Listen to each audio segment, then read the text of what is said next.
you're counting down is because it kind of skips really, really quickly. So I guess when you guys are ready, we can go. So I'll reset now, and yep.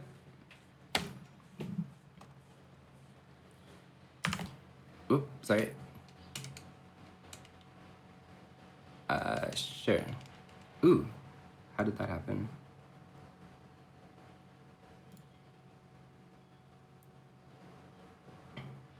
Sure, I don't know why it's cropped weird. Like, why did it just disappear? Especially because you can see it in the Discord, right?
This has never happened before, y'all. So you are watching Summer Games Done Quick 2021 online, powered by Twitch. We are working on some stuff with Batman. Batman just totally crashed everything like Batman does. But the tech crew's gonna give it all get it all fixed for all of us. So just sit tight, and Batman will be here. Batman probably just didn't like the fact that I dressed up as him at work. I don't know. But we do have some upcoming donations, upcoming incentives that you can donate for. And the big one is our first bonus game. We are less than $6,000 away from unlocking bonus game one, which is Paper Mario. And Zerth donates $15 that says, let's get that Paper Mario run on the screen.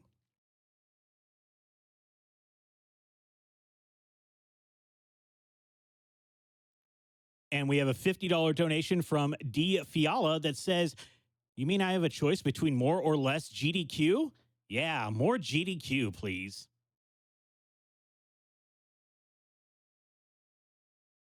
We have a $50 donation from Jackal H that says, thank you for this amazing event. You rock.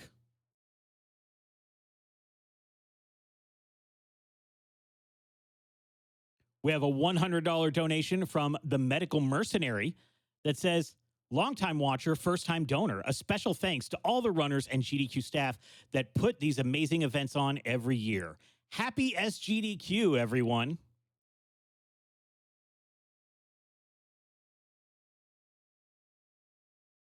And we have a $10 donation from Aslanar that says, I watch this every year and I appreciate everything everyone in GDQ does for the viewers as well as the foundation.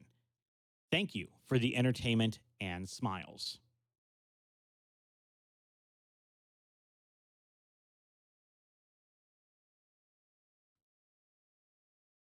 Now, I wanted to also point out that if you donate right now through this block, there are prizes that you can get, and I'm not sent, so I'm not going to try to shine a lamp on anything, but we've got a lot of great stuff that you can go to gamesdonequick.com and click on prizes. You can see what prizes you can get if you make a minimum donation during these couple games, such as if you have a $15 minimum donation, you can get this NES controller pillow, and you can donate for that,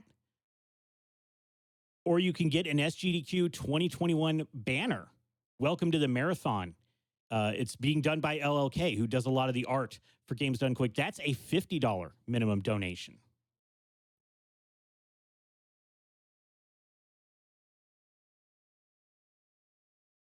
Going back to some of these donations that are eligible for some of these prizes, a $20 donation from Purple War Pig that says, my first live GDQ, and so far it's been amazing. Can't wait to see more runs and enjoy it with the community. Good luck to all the runners.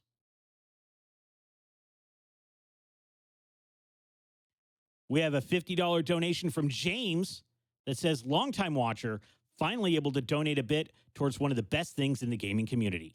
Can't wait till we're all back to a live show. Oh, also, Paper Mario, please. That is the first bonus game we are working towards. It's a stop and swap run. And it's not SWAP, it's SWOP. And if you want to know what that is and what that means, when you make your donation at gamesdonequick.com, you should select that incentive.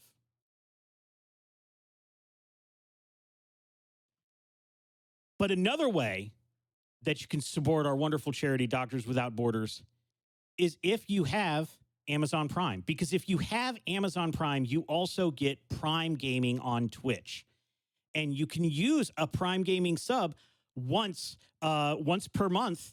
And if you haven't used yours yet, maybe you should use it on the Games Done Quick channel, because all revenue after taxes that Games Done Quick receives from bits and subscriptions through this entire month also get donated to Doctors Without Borders. So Batman is coming back. Alfred has fixed it along with the tech crew. Alfred actually just watched over the tech crew, and they got it all fixed. So let's see what Batman has to offer. Junkyard Dave, show us how it's done. Thank you. I have no idea what happened there. So, welcome again. Hello again.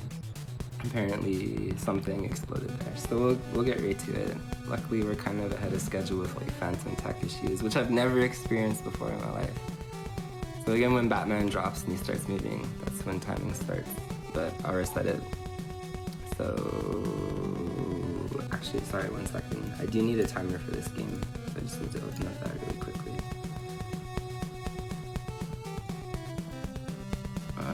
Okay. So I have to restart my computer. Okay, we're good. All right.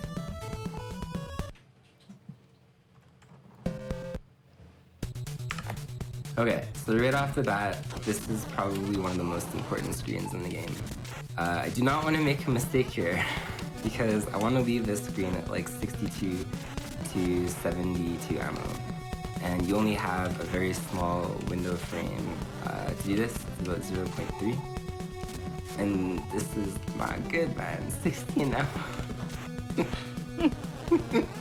Dude, I totally blame the tech problems. Okay, we're gonna have an uphill battle this Batman run. Well, I guess we're changing it to Feasel only. That's fine. Yeah, suddenly past this percent. Oh man, that's rough. Okay, so Batman and his ammo is like critically important. Unfortunately, Batman's having some issues with ammo right now. And we're approaching the first boss. The first boss is actually proximity based and is also based off a global timer. So depending how you get to him and how you stand by him determines if he's going to swoop or not. We're basically going to see one of two patterns because I usually catch him in the middle of two patterns. He's either going to swoop immediately, which we like, or he's going to shoot 2 fireballs at me, which we don't like. So considering everything else that happened, we're going to see 2 fireballs. Right? Oh, he swooped! The moth has mercy. Alright, so we're entering stage 2. There's really not a lot of downtime when it comes to this run. Batman has a battering, which is actually really cool. He has a rocket spear gun, I think the manual calls it, and he has something called the Dirk. And all 3 of these sub-weapons see use in the speedrun, but one of the coolest things about the speedrun is iframes. So you can literally see here, Batman, if he hits an enemy like this, he can run right through them, and this creates an amazing route where Batman can kind of pass through different enemies at like different times and stuff like that without actually having to stop and kill every enemy in like a lot of different speedruns. Act 2 sucks. This is another quite difficult screen, so maybe you can start to explain why Act 2 is probably the hardest in the entire game. Sure. And it's funny because for the longest time it was kind of the chillest screen, and now suddenly it became this nightmarish scenario where everything has to go right. One thing that starts from 2-2 is health management, and if you notice in the upper left corner of the screen, there's the health bar, and Batman has 8 HP. And this is definitely not a lot of HP that you had to manage basically throughout the whole game. It's quite hard to actually make everything go right and at the same time manage your bullet count, your ammo count, and your HP count. Here coming up is a strat, Fun by Stance, which we're chickening out of. We don't care. We don't care about going fast here. We're in survival mode. Complete survival mode. We're not doing the fast things. Desperate measures. We're sorry. That's fine, dude. You do what you have to do in order to survive and in order to bring everything home. That's perfectly fine. Are we going for this? I don't know. No. We're not, dude. We're skipping on everything. Like, who cares? Like, that's fine. That's perfectly fine. Like, literally, we don't have ammo. We're literally like in survival mode right now. This boss is a weird one. Bottom part that is shooting at you right now is on a cycle. You would like to enter at a specific time to have the optimum pattern, but it doesn't really happen that often, so you kind of had to make do. Here, this guy is a hopper. Zeman found hopper manipulation, which basically allows you to kind of control the way that these guys are jumping at you, or away from you, or just like literally you can run under them, and that's perfectly fine. You kind of want to be very precise in the way that you do that, as otherwise things can spiral out of control, and when they do, they are vicious. If you are able to control the hoppers in the first screen of stage 3 appropriately, the hoppers coming up here at the bottom section of 3-2 should be easily to manipulate, because the pattern that they're going to give you is pretty much predictable. So you can kind of do that in order to kind of make things a little smoother for you. If you want to start explaining whatever happens in 3-3, I guess that's perfectly fine. We're gonna try a task-only strat that... Yeah, why not? Everything else has gone fine. Sounds like the perfect time to try task strats right now. Yeah, it is the hardest strat in Batman that's been found in a very long time, so we'll see if we can do it. We have one shot. Oh no, we look like a fool. That's okay. We tried. Dude, as long as you don't fall all the way down, that's fine. Like, perfectly fine. Because that can happen, and that's funny. Yeah, no, that's a random frame perfect strat. You only get chances in life to do things one time, right? Yep. So we'll go for it. So I have to kill these guys. The health route continues on this all the way until about 5-1. So we're on about 3-4 here after this. And ammo is like critically important. I am super low on ammo, which is gonna make the next couple of screens awful. Yeah, fantastic. Yeah. Like you want to enter oh no! That's not good. I was gonna say you want to enter Act 4 at probably 60 ammo. So the fact that we're entering with 4 is atrociously bad. This is gonna be a very scary situation. We have to like conserve like we've never conserved before. Could you been Feasel? See, at least the hopper was nice this time. Yeah. That's a great fighter. So, ammo, please. Please. See, Yes. they're cooperating. Say Everything's please fine. again. See, look. If I don't say it, they don't drop it. But if you say please, they dropped it. I doubt it. Alright, well, we need more, but Act 4 is like probably one of the hardest acts in the entire game because unfortunately, it's very ammo heavy. So we need more than 21. We probably want to enter this stream at like 50 or 60. So we're in, again, a pretty rough shape here. Funny enough, entering 4-3, I was going to despawn Diggler, but I have 0 ammo. Hey, I you don't had know. 10. What are you talking about? Do we still go for Diggler with like... I mean, I you don't can know. just punch through it. That's fine.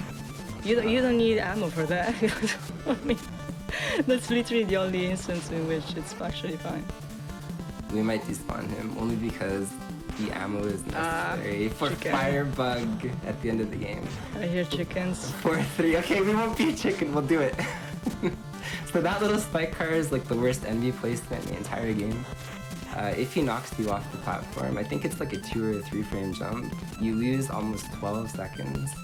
But if you get it, everything is bad. If you get it, you save 0.5. So this was the original strat I was gonna show off. You can go like this and you can despawn him. But Easy. oh, Batman, you're supposed to be like my speedrunning baby, dude. You can't do much against the Diggler, and it's, you know. We're in pretty rough shape. It's actually super important ammo at the end of the game to have at least 30. So you don't create like a softbox situation with Firebug. Well, we're still doing ND proud with those stairs. I've never seen pistol be used in stairs. That's creative. Oh, I'm sorry, ND. Alright. Okay. Twist of fate, we have the best pattern from the cubes, which killing it this way. Did we get the actual pixel kill? No, we didn't. Alright. Well, that's so, pretty fast cubes at least. Yeah. Okay. You can explain the Joker glitch, because So what's your ammo situation right now? 13! 13, that's fantastic. all of these enemies have to drop ammo, like please. Yeah. Okay, Dude, that's a oh little my bit god. okay. That's perfect. That's perfect. Like, why not? And the bees, because why not? But yeah, like, if I won last stage in the game, before the 2 final bosses, ammo should be under control by now, which I don't really think it is for now, but that's fine. This vertical section is a nightmare to learn and a nightmare to execute, here especially. This was very smooth, so good job on that. You had to dirk your way through literally all the enemies down there. You want to get advantage of their iframes, and once you do that, you can literally just like cruise through them. It's very hard to do because it's a pretty input heavy sequence to do. First boss of the final 2 bosses is Firebug. Absolute dirtbag.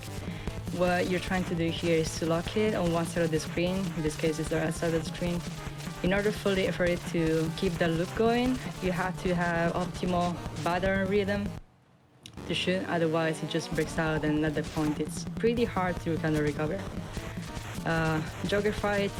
It's the last boss of the game.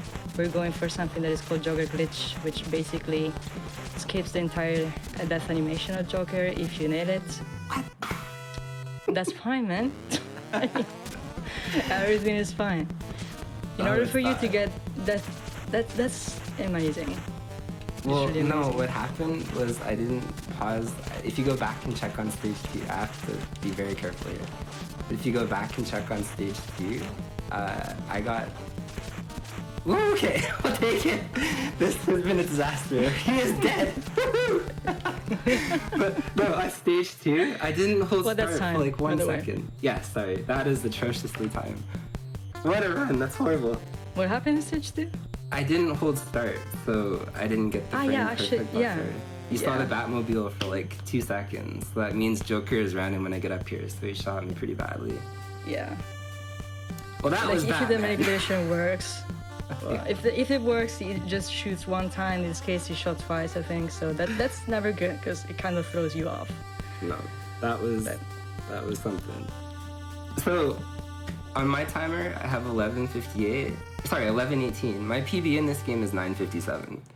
So this was a fantastic showing of Batman, and I hope everyone enjoyed that. It's the Batman variant, like you cannot really do much about it, you know. Amazing. I guess just a quick shout out to Andy and Dexter and Baze. In terms of Batman runners, they helped me be the Batman runner that you just saw. Thank you to those 3. But other than to those 3, try a little harder, please. But, I mean, that bash is really hard, so like that's fine. Well, Andy especially. Very special run. Thank you, Kat, for helping me with both of these runs. And you're very welcome. You guys can take it away again whenever you're done, GDQ.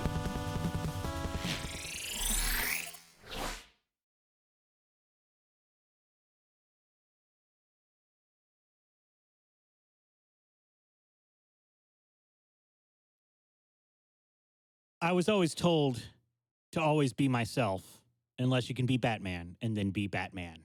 Thank you so much for that amazing performance, Junkyard Dave. I do have some donations, and hopefully, Dave, you see these on the VODs. But we have a $100 donation from Esmoira, which I probably did not pronounce that right. I apologize. Hey, Junkyard Dave. Super excited to catch your runs this morning. My partner and I woke up nice and early to make sure we wouldn't miss the chance to cheer you on. Been watching you run for a while and happy to finally see you at SGDQ. Best of luck, with love, from Manitoba. And we have a $10 donation from Manix86 that says, good luck, Junkyard Bat, because let's be honest, we might as well rename this game after you at this point. You said you were a Tiny Toon fraud, but please tell me you've watched Batman as a kid. Seriously, good luck to one of the best streamers on Twitch. And for some reason, there's chicken noises at the end of that donation comment.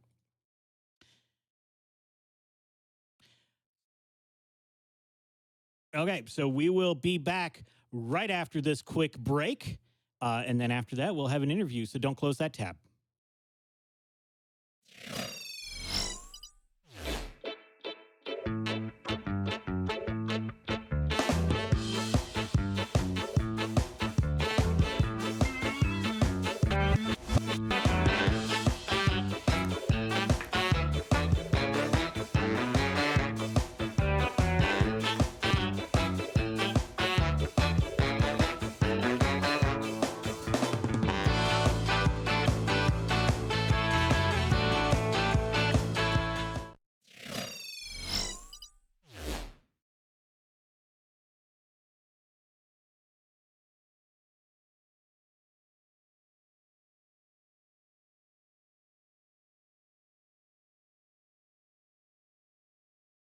Hello, everybody. I'm Feasel, and I am here with Edo87, who's going to be the runner of Ninja Gaiden coming up next.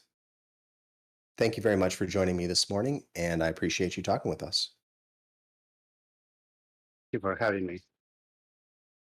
So let's talk a little bit about Ninja Gaiden here. Now, you're going to be running the pacifist category, and so as I understand it, that means that you're not allowed to kill anything like enemies or anything besides bosses, basically, anything you're not forced to kill. Is that right? Right, just sword-only bosses. Not allowed to grab any health pickups, ninpo, sub-weapons, and even the rare ones, the one-ups that they're in the game that you've never seen them anyways. But yeah, I'm not allowed to grab anything on the game. Right, so it's kind of like a low percent as well as a pacifist run. So it's about as challenging as you can make this game. Oh So yeah. this is yes, this is already a pretty challenging game to begin with. So it's interesting to see you, take it even further, basically to the extreme here. So I mean, tell me, what is it about this run? Like, what is this run like compared to like an any percent run where kind of anything goes? How does this pacifist run compare as far as the strats you use and kind of how you figure out how to get from point A to point B? Well, the difference that is because in any percent, you just keep running. For pacifist, you have to do like settled stops to go through some enemies, and I'm gonna be like damage boosting a lot to reach some places and to use the iframes just to bypass the of the game. Because this is from all the Ninja Gaiden games on the NES, this is the hardest one to do pacifist due to the RNG. Because the hammer bros in this game, they control you.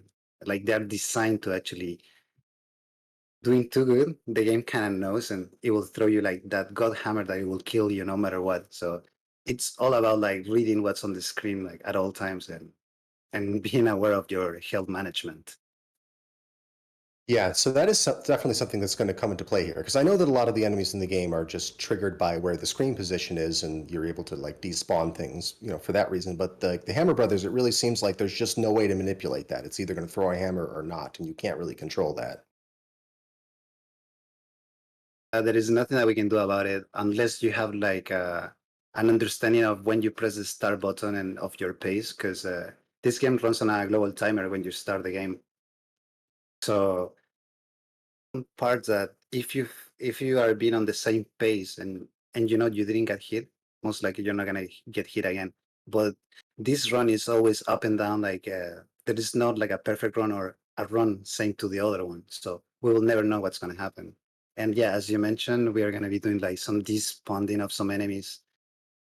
Hit because this game has something that no other games have, that it punishes you for doing bad. Like if you get hit, you will see enemies that on any other Mhm. run, when you just go from point A to point B, you will never see them. So it can get very tricky just by getting one mistake. So then we just have to be aware of what are our chances to pass, what can we do to bypass what's going on the screen, or just getting rid of the screens without killing enemies, of course. So but that's the fun part of it. It's like playing a little mini game every time.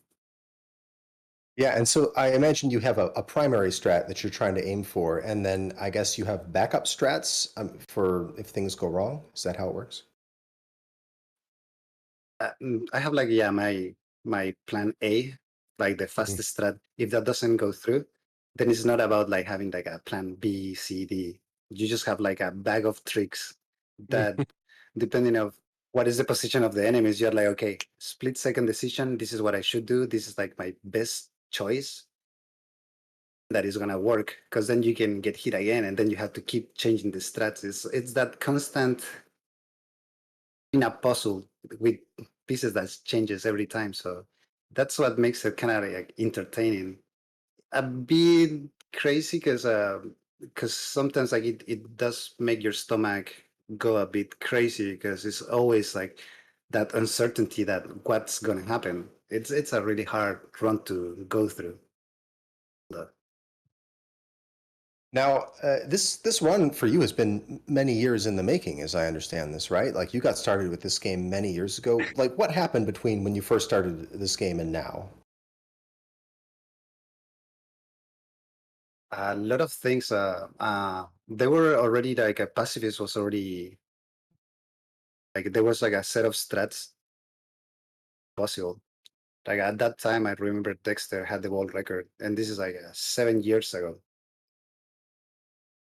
When I stopped playing Ninja Gaiden for around that same time, like years, when I came back last year, I came across another speed runner, Noise Police, that he was doing pacifist. And because he was doing it in a way that got my attention, he was doing like smooth moves and everything, and looked so pretty that it got my attention, and I decided, okay. That time I have done pacifist maybe twice, and it took me like a full day to do it, because if you don't know some of the strats, you can just get stuck forever. So I got to know like new strategies, and a little when I started getting more comfortable with the game, you start like designing your own ways to do the run because there is a lot of freestyle. Now, even 3 days ago, just we still find like new strats even faster. So the game has changed. The run itself had changed a lot.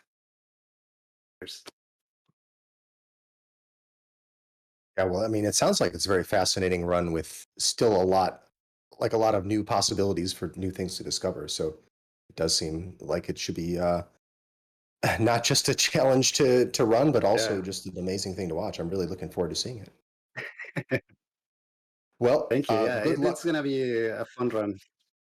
Yeah, I hope so. I'm looking forward to it. And well, with that, I should let Yeah. you go. And I want to say good luck on this run. I can't wait to watch it. And everybody, this is going to be coming up next, Ninja Gaiden, being run Pacifist by Edo87. Thank you very much for chatting with me this morning. Thank you. All right, stay tuned for the run coming up next.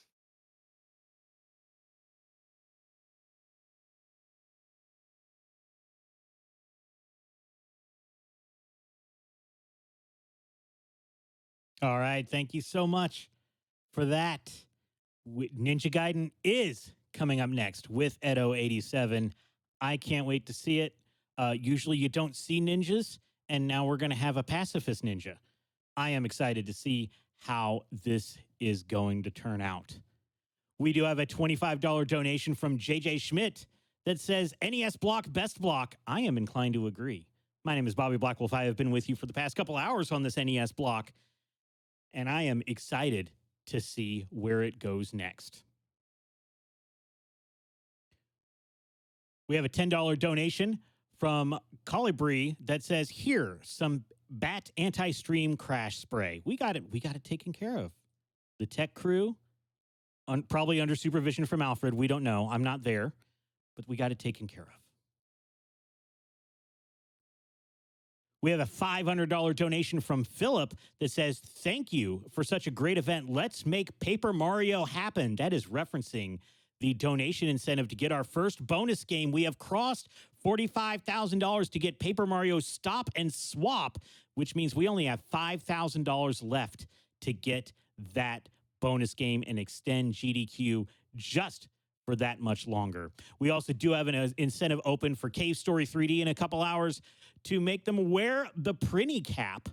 We need $3,000 for that. We only have $560 so far, but we got time. I believe in you. I believe in all of us.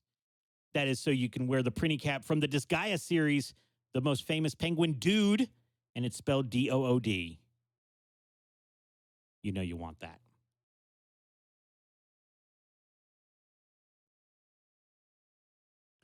We have a $20 donation from Zero Jedi that says, wait, so you're telling me you can actually beat Ninja Gaiden? Guess my cartridge was glitched or something. Well, time to find out what level 2 looks like. Good luck to Edo87, and shout out to Bobby Blackwolf for the great hosting. Thank you so much. Flattery gets you everywhere. We have a $50 donation from Caitlin that says, good morning, SGDQ.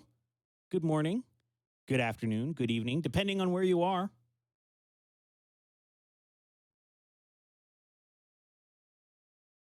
We have a $25 donation from Jackson that says, can't wait to see some Paper Mario. Let's get that bonus game. Like I said, we got $5,000 left. We can make it. We can do this. I believe in all of us.